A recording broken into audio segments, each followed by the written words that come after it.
बदलापूर स्त्रीपीछा प्रकरणाचे धागेदोरे राज्यात अनेक ठिकाणी पसरलेले आहेत। या प्रकरणी ठाण्यातील आयव्हीएफ सेंटरवर कारवाई करण्यात आली। अशा प्रकारची राज्यातली पहिलीच कारवाई असून ठाण्यातील आयव्हीएफ सेंटर नसून ते एक घर असल्याचं गृहराज्यमंत्री योगेश कदमांनी म्हटलंय। राज्यात असे 860 आयव्हीएफ सेंटर्स आहेत। गृह विभाग आणि आरोग्य विभाग त्याची संयुक्त तपासणी करणार आहे, अशी माहिती योगेश कदमांनी दिली।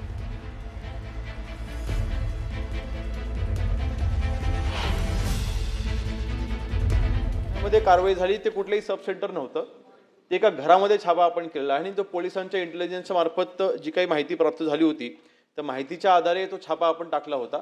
उपजिल्हा रुग्णालयाच्या वैद्यकीय अधिकाऱ्यांसोबत घेऊन आपण हा छापा टाकला होता। जे काही नाशिकमध्ये आयव्हीएफ सेंटर होतं त्या डॉक्टरांच्या मार्फत इथे काही रॅकेट चालवलं जात होतं। एक गोष्ट लक्षात आली की याच्यामध्ये जवळपास 10 महिला याच्यामध्ये पीडित होत्या।